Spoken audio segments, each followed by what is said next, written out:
अस्सलाम वालेकुम व्यूअर्स, मैं हूं समीना पाशा। उम्मीद है आप लोग खैरियत से होंगे। व्यूअर्स, कुछ अहम खबरें और अपडेट्स लेकर इस व्लॉग में आपके सामने हाजिर हैं जनाब। खबरें इंपॉर्टेंट हैं, अगरचे इतवार का रोज़ है और आमतौर पर खबरों की कमी होती है, लेकिन आज है जी बड़ा अहम किरदार पाकिस्तान तहरीक इंसाफ के, ख़ास तौर पर नौजवानों का। क्यों मैं कह रही हूँ इसकी तफसील आपको बताते हैं। दूसरी तरफ आज नज़र जो है वो कोयटा पर भी रहेगी, क्योंकि अख्तर मेंगल साहब ने अब ऐलान किया है कि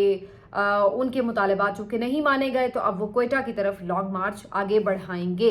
तो काफ़ी देर से लखपास के करीब जो उनका एक धरना जारी था उसको अब आगे बढ़ाने का उन्होंने ऐलान किया है। इसके अलावा आज ये भी बताएंगे आपको कि शाह महमूद कुरैशी साहब को आज क्यों ट्रिब्यूट पेश किया जा रहा है और कैसे शाह महमूद कुरैशी साहब ने लोगों के अंदाजे गलत साबित किए। इसके साथ साथ कुछ हुकूमती दावों का भी जायजा लेंगे जो आज हमें झूठ होते और बातिल होते नजर आ रहे हैं। तो इन सब चीज़ों के ऊपर बात होगी। आपसे रिक्वेस्ट है कि चैनल को सब्सक्राइब कर लें अगर अभी तक सब्सक्राइब नहीं किया। तो सबसे पहले जी पीटीआई की जोश और जज्बे और बात करेंगे उनके दोबारा से तहरीक के मोमेंटम पकड़ने की, क्योंकि हमने देखा कि एक तो कारकुन बहुत मुस्तरब थे और ख़ास तौर पर ईद के दिनों के बाद का, चूंकि उन्हें कहा गया था कि एक एहतजाज शुरू किया जाएगा, मूवमेंट जन्म लेगी, तो इस वजह से उनकी तरफ से ज़्यादा इस बात का एक आप कह सकते हैं कि दबाव बढ़ाया जा रहा था क़यादत के ऊपर कि अब लाहे अमल दें, आपके पास क्या स्ट्रैटेजी है, ईद गुजर चुकी, अब बताइए कि खान की रिहाई के लिए आप क्या करने जा रहे हैं। तो अभी तक जो उनकी मेन लीडरशिप है, मेन लीडरशिप में जब कहती हूँ तो मेरा कहने का मतलब होता है कि बैरिस्टर गौहर, सलमान अकरम राजा, उमर अयूब, या फिर आप कह लें शिबली फराज, या आप कह लें शेख वकास अकरम, जो मेनली आपको नज़र आ रहे होते हैं अहदेदारान, तो उनकी तरफ से तो ऐसा कोई वाज़े ऐलान समझ में नहीं आया, ना नज़र आया है। लेकिन बाकी जो उनके कुछ रहनुमा हैं उनकी तरफ से बहरहाल ये बात हो रही है कि एहतजाज का सिलसिला शुरू किया जाएगा। और यस, मैं भूल गई, अली अमीन गंडापुर, उन्होंने भी कोई एहतजाजी हिकमत अमली के हवाले से बात नहीं की। तो बाकी जो उनके बाकी अहदेदारान हैं जैसे जुनेद अकबर हों, उन्होंने भी वाज़े तौर पर कल ये बात कर दी है कि हमें सड़कों पर ही आना पड़ेगा, फैसला आखिरी सड़कों पर होगा, इसके अलावा कोई हल नज़र नहीं आ रहा। आलिया हमजा साहिबा भी जो तंजीम साजी कर रही हैं पंजाब में मुख्तलिफ जगहों पर, वो भी यही वर्कर्स कन्वेंशन करने की कोशिश कर रही हैं। मकसद वही है कि पंजाब को भी मोबिलाइज़ किया जाए और तहरीक चलाने के लिए एक पूरा माहौल यहाँ पर भी बनाया जाए। इसके अलावा जो बड़ी मज़ेदार बात है जिसकी तरफ ज़रा तवज्जो कम होती है और डिस्कशन भी कम होती है, वो है सिंध की सूरत हाल। सिंध में पाकिस्तान तहरीक इंसाफ को खूब पजीराई मिल रही है। अभी मैं देख रही थी जो आज रैलीज़ निकली हैं हफ्ते के रोज़ कराची में, मतलब मैसिव रैलीज़ निकली हैं, और ख़ास तौर पर ये जो इनका यूथ विंग है उनकी तरफ से ये रैलीज़ निकाली गई हैं। और आप यकीन नहीं करेंगे कि मतलब ठीक ठाक बड़ा क्राउड था इन रैलीज़ में और उनका जज्बा भी दीदनी था। ये नहीं है कि सिर्फ लोग थे और पता नहीं है कि क्या हैं क्यों हैं, नहीं, आपको वैसे ही पता है कि कराची के लोग बड़े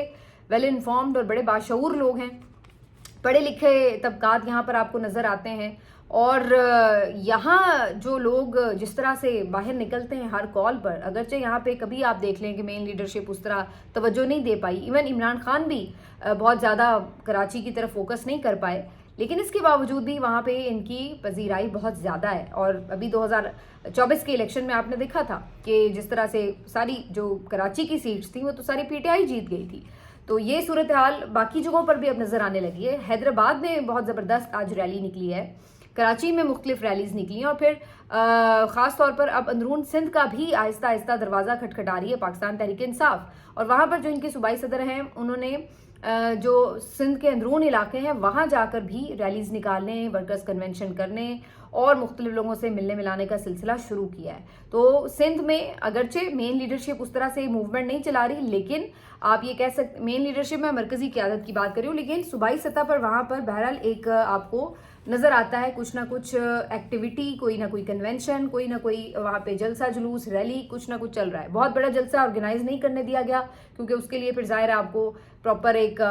लेके इजाज़त वगैरह और फिर वो करना पड़ता है, और उसको बार बार डिनाई किया गया। 2-3 दफ़ा कोशिश की गई है मज़ार क़ायद पर जलसे की, लेकिन वो इजाज़त नहीं मिली। लेकिन अदरवाइज़ वहाँ पर हर रोज़ ही तकरीबन कोई ना कोई छोटा मोटा फंक्शन आपको नज़र आ रहा होता है, कोई ना कोई इवेंट वहाँ पर हो रहा होता है। तो ये चुपके चुपके तब्दीली जो है वो सिंध में आई पड़ी है जनाब। तो आप इधर पंजाब रोकते रह गए हैं, उधर सिंध जो है उधर सफाया हो रहा है पीपल्स पार्टी का, तो ज़रा वहाँ पे भी नज़र दौड़ाइए कि वहाँ पे सूरत हाल है क्या। तो अब ये सब तो हो रहा है दोनों सूबों का, जैसे मैंने आपको बताया। तीसरी तरफ क्या हो रहा है कि पेशावर में ایک تو آلریڈی ظاہر ہے وہاں پہ گورنمنٹ بھی ہے، وہاں پہ پاپولیرٹی بھی ہے، اور وہاں پر جو ایک تھوڑی سی مایوسی آئی ہوئی تھی کیونکہ 2-3 مرتبہ احتجاج کو یہاں سے کے پی سے ایک بڑا پاور ہاؤس تو وہی تھا، اس کے باوجود بھی جس طرح ناکام لوٹنا پڑا، اور پھر جس طرح سے لاشیں بھی اٹھانی پڑی 26 نومبر کو، اور پھر اس کے بعد علی امین گنڈا پور صاحب کے جو مختلف متضاد قسم کے بیانات ہیں ان کی وجہ سے، تو وہ تھوڑے سے ان کے حوصلے تھے ڈی مورلائز قسم کے، لیکن ان تمام چیزوں کو مراد سعید کی ایک ٹویٹ نے بالکل ایک نیا جوش جذبہ دے دیا، اور ایک ٹویٹ بھی اتنا کمال کر سکتا ہے اس کا اندازہ بعض اوقات انسان نہیں کر پاتا۔ تو مراد سعید صاحب نے جو ایک ٹویٹ کیا اس میں انہوں نے ایک اسٹریٹجی بھی دی، کارکنوں کو مخاطب کیا، جس کے بعد ہمیں ایک دم ایسا لگا کہ جیسے کسی نے جذبہ جوش بھر دیا ہو ان نوجوانوں میں۔ پشاور میں مختلف مقامات پر ریلیز بھی نکالی گئی ہیں، اور خاص طور پر نشتر ہال میں جو آج کے روز کنونشن ہونے جا رہا ہے، یہ بہت بڑا ایونٹ ہے، بہت بڑا یہ ہال ہے جس کو مختص کیا گیا ہے، یہاں پہ انتظامات کیے گئے ہیں۔ ظاہر ہے کہ یہاں پہ وہ پرابلمز نہیں ہیں جو باقی صوبوں میں دیکھنے پڑتے ہیں کہ کوئی کانفرنس کرنی ہو، کنونشن کرنا ہو تو ظاہر انتظامیہ رکاوٹ بنتی ہے، تو اس لحاظ سے یہ یہاں پر ایونٹ کرنا کمپیریٹیولی آسان ہے۔ لیکن یہاں پر شاہد خٹک صاحب، مینا خان آفریدی صاحب اور جو سہیل آفریدی ہیں، جو کہ آئی ایس ایف سے ہی آپ کہہ لیں کہ گروم ہوئے ہوئے نوجوان قیادت ہے اس کی پی ٹی آئی کی، مراد سعید کے یہ ساتھی ہیں، تو خاص طور پر سب ان کی طرف اب دیکھ رہے ہیں کیونکہ یہ اس وقت آن گراؤنڈ موجود ہیں، ان کو لوگ دیکھ رہے ہیں۔ مینا خان تو آپ کو پتہ ہے کہ کیبنٹ میں بھی ہیں، تو جو نوجوان یہاں پہ یوتھ ہے پشاور کی اور کے پی کی، وہ خاص طور پر ان لوگوں کو دیکھ رہی ہے کہ یہ اب کس طرح سے اس موومنٹ کو آگے لے کر چلتے ہیں، کیونکہ یہ تحریک تو مراد سعید نے دی ہے ٹویٹ کر کے، لیکن آگے ظاہر ہے آن گراؤنڈ تو یہ لوگ چیزوں کو لے کے آگے چلیں گے تو بات آگے بڑھے گی۔ تو یہاں پر ہمیں نظر آ رہا ہے کہ جو علی امین ہیں ان کی طرف سے اگرچہ کوئی ایسا نہیں دیا گیا پلان یا کچھ، لیکن جو باقی پی ٹی آئی کی لیڈرشپ ہے، جنید اکبر سمیت اور باقی لوگ، وہ اب اس کی طرف بڑھے ہیں کہ احتجاج ہی کرنا پڑے گا، معاملہ سڑکوں پر ہی حل ہوگا، کیونکہ باقی اگر آپ سسٹم دیکھیں تو بالکل کنٹرول کر لیا گیا ہے۔ چاہے آپ عدالتوں کا حال دیکھ لیں کہ جہاں پہ پھر بھی پہلے کچھ ریلیف مل جاتا تھا، کوئی انصاف پر مبنی فیصلہ آ ہی جاتا تھا 8-10 گندے فیصلوں کے بعد، لیکن اب تو کوئی سین ہی نہیں ہے کہ آپ کچھ امید ہی نہیں کر سکتے۔ تو اس کے بعد اب انہیں سمجھ آ رہی ہے کہ جناب یہ بات جو ہے، گھی جو ہے وہ سیدھی انگلی سے نہیں نکلنے والا۔ تو اب یہ صورتحال ہے کہ جی یہ احتجاج کا موڈ جو ہے وہ آن ہو چکا ہے، اور جو یہ کنونشن ہوگا 6 تاریخ کا، یہ بہت امپورٹنٹ ہوگا۔ آپ کہہ سکتے ہیں کہ یہ ایک طرح سے مومنٹم سیٹ کرے گا، ڈائریکشن سیٹ کرے گا آگے کے لیے، جو پورا لاہ عمل ہے اس کے لیے یہ ایک پہلا آپ کہہ لیں کہ سٹیپ ہوگا، اور اس کے بعد پھر اس میں اگر یہ کامیابی سے آگے بڑھایا گیا تو پھر آپ کو اس میں ایک تیزی بھی نظر آئے گی، جنون بھی نظر آئے گا، اور پھر آپ کو نظر آئے گا کہ جو باقی سینئر لیڈرشپ ہے اس کو بھی اس کو آگے لے کے چلنا پڑے گا، اس کے آگے لگنا پڑے گا، ورنہ یہاں پر جو صورتحال ہے وہ یہ کہ لوگ جو ہیں پھر آپ کو بھی احتساب کے کٹہرے میں کھڑا کر دیتے ہیں، اگر انہیں نظر یہ آئے کہ آپ بھی کہیں نہ کہیں خاموشی اختیار کیے ہوئے ہیں یا کوئی فعال کردار ادا کرنے سے قاصر ہیں، تو پھر لوگ آپ کو بھی نشانے پر لے رہے ہیں۔ تو یہ اب انہیں بھی سمجھ آ رہی ہے لیڈرشپ کو بھی کہ یہ صورتحال اسی طرف بڑھ رہی ہے۔ اب یہ ساری چیزوں کے بعد ایک ہمیں نظر تو آ رہا ہے کہ یہ جو پی ٹی آئی کا ایک احتجاج چل رہا ہے، لیکن اس دوران کوئٹہ میں بھی صورتحال کیا ہے، وہاں پر آپ کو پتہ ہے اختر مینگل صاحب دھرنا دے کے بیٹھے ہیں لکپاس میں،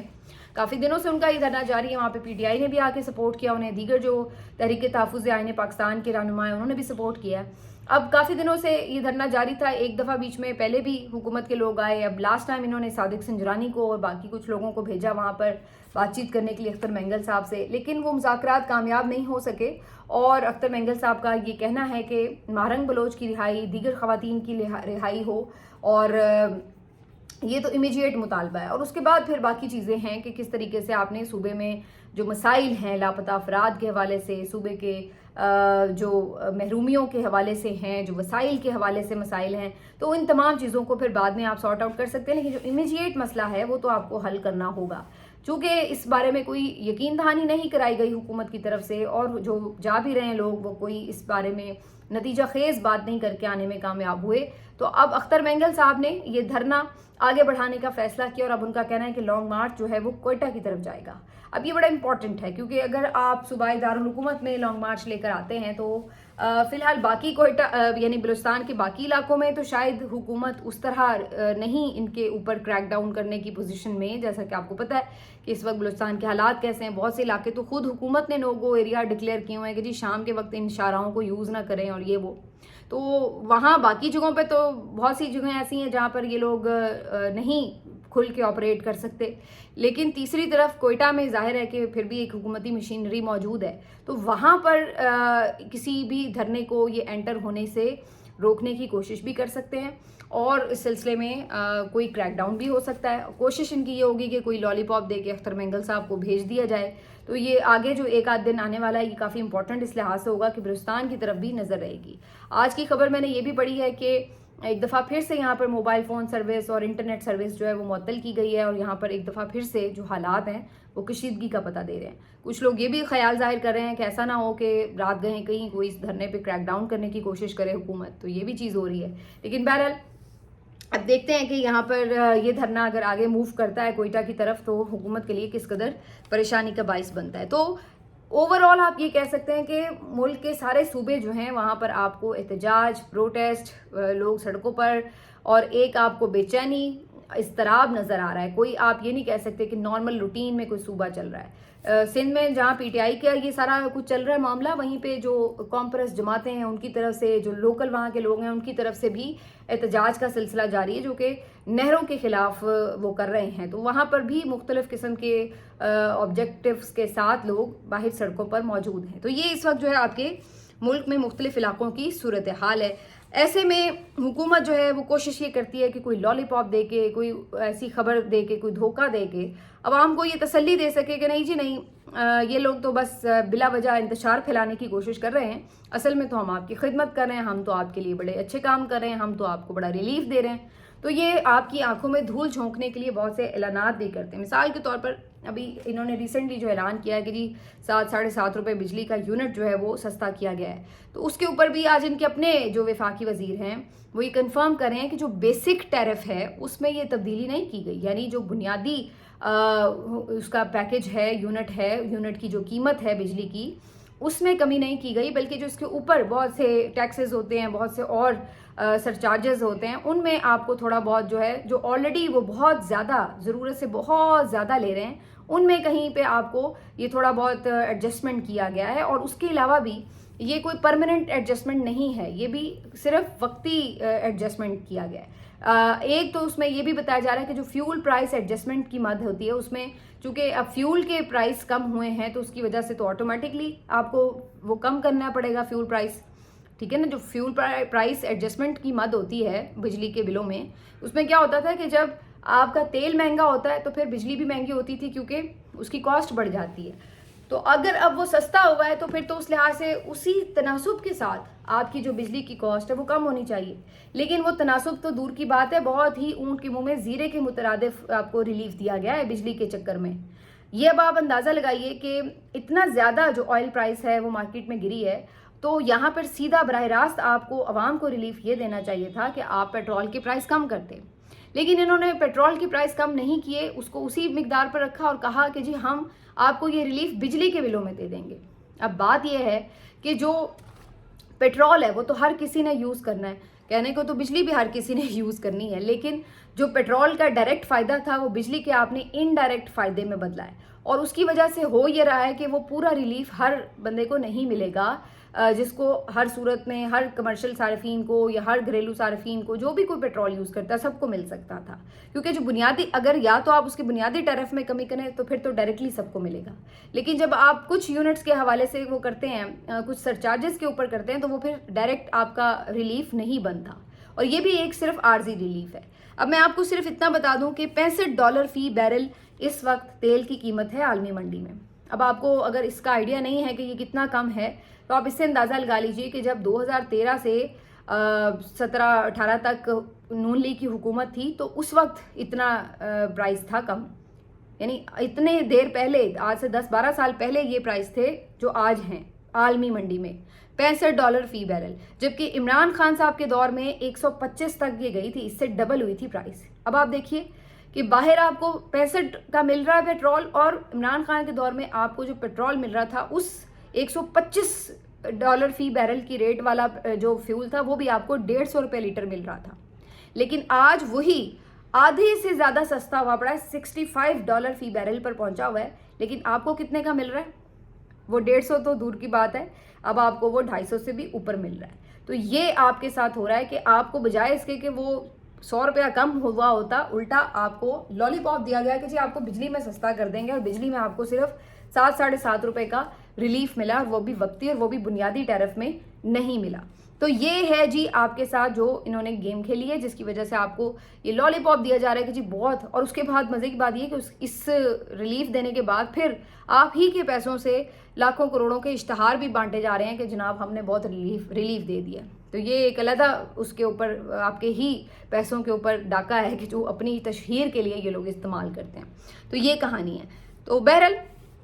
लोग फिर भी इसके बावजूद भी ये नहीं है कि इनकी बातों में आ जाते हैं या उन्हें समझ नहीं है, लोगों को पता है कि उनके साथ क्या हो रहा है, और इसी वजह से वो अच्छे से समझते हैं कि ये सारी चीज़ें करने का मकसद क्या है। इसी वजह से आपको आज भी लोग बेचैन नज़र आते हैं, लोग सड़कों पर नज़र आते हैं। आखिर में बात करेंगे शाह महमूद कुरैशी साहब की। शाह महमूद कुरैशी साहब को जी आज पूरे 600 दिन हो चुके हैं जेल के अंदर कैद हुए, और शाह महमूद कुरैशी साहब वो शख्सियत हैं जिनके बारे में जब वो खान साहब के साथ थे, जब ये क्राइसिस शुरू हुआ तब भी बहुत से लोगों का ये कहना था कि शाह महमूद कुरैशी इमरान खान साहब के साथ शायद वफा ना निभा पाएं, मुमकिन है कि वो उनको छोड़ जाएं।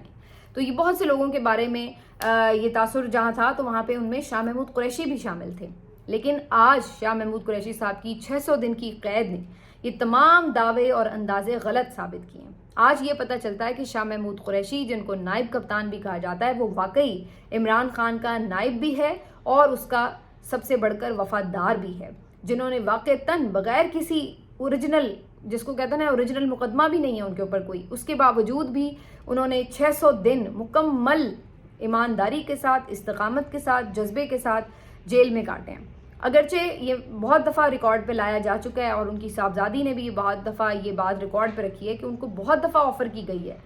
ये तो सबसे ज़्यादा जिसको कहते हैं ना कि पहला जो प्लान था ना, इमरान खान को पकड़ने के बाद जो पहला प्लान था, वो किसी भी सहाफ़ी के जहन में भी जो आया होगा, क्योंकि इस्टेब्लिशमेंट को सभी जानते हैं कि उनका पहला प्लान क्या हो सकता है, तो सबका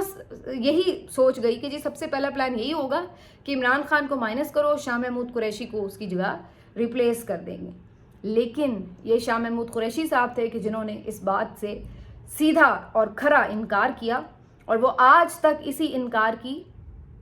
सज़ा भुगत रहे हैं। ये ऑफर्स उन्हें बीच में कई मरतबा हैं कि आप अपनी मुश्किलात आसान कर लें, आप बाहर आएँ और इमरान खान का साथ छोड़ दें, तो आपके लिए आसानियाँ भी हैं, बल्कि हो सकता है कि उन्हें कोई ज़्यादा बेहतर ओहदे भी मिल जाते, बेहतर ऑप्शंस भी मिल जाती। लेकिन शाह महमूद कुरैशी साहब ने तमाम लोगों के दावों के बरक्स और उनके तमाम अंदाज़ों के बरक्स अपनी वफा निभाई, और भरपूर तरीके से डंके की चोट पर निभाई। साइफर केस में उन्हें 10 साल सज़ा हुई, जो कि वो पहले ही बता चुके थे कि ये झूठा केस है, और वो फिर बाद में हाई कोर्ट से सज़ा ख़त्म हुई, वो बाइज़्ज़त बरी हुए उस केस में, और उसके बाद फिर उनके ऊपर झूठे 9 मई के मुकदमात बनाए गए, जबकि सबको मालूम है कि 9 मई के दिन वो सिंध में मौजूद थे, और उनके ऊपर जो मुकदमे बनाए गए हैं, कोई गुजरांवाला में बनाया गया, कोई लाहौर में बनाया गया, जबकि वो इस सूबे के अंदर भी मौजूद नहीं थे। फिर भी इस तरह के जाली केसेस में उनको फंसाया गया, और इसकी वजह जो है वो पीछे सिर्फ और सिर्फ ये है क्योंकि वो इमरान खान के साथ खड़े। अगर वो इमरान खान को छोड़ दें तो उनकी मुश्किलात आसान हो जाएं, और ये कोई मैं नहीं सिर्फ कह रही, या आप कोई भी सहाफ़ी देख लें, वो भी आपको यही खबर दे रहे हैं, और सबका ये इस बात पर इत्तेफाक है, इवन जो उनके मुखालिफ हैं वो भी उनकी इस्तकामत पे दाद दिए बगैर नहीं रह सके। जिनके साथ हमेशा सियासी मुखालफत रही है, उन्होंने भी उनको सपोर्ट किया है कि जी शाह महमूद कुरैशी ने वाकई तौर पर वफा निभाई है। तो आज नायब कप्तान को भी 600 दिन मुकम्मल हो चुके हैं। ना जाने इनकी भी ये खुलासी कब होगी। ये बेकसूर लोगों को इन्होंने जो जेल में रखा हुआ है, तो इसका हिसाब तो अल्लाह ताला यकीनन लेंगे। लेकिन अब ये ज़रूर है कि मेरा ख्याल है कि वो तमाम लोग जो कोई शाह महमूद कुरैशी साहब की वफादारी पर उंगली उठाते हैं, उन्हें इससे बाज आ जाना चाहिए। अब इससे ज़्यादा और किसी ने क्या इम्तिहान देना है, वो अपने इम्तिहान में सुरखरू हो चुके हैं। मिलते हैं आपसे अगले वीलॉग में, अपना ख्याल रखिए, अल्लाह हाफ़िज़।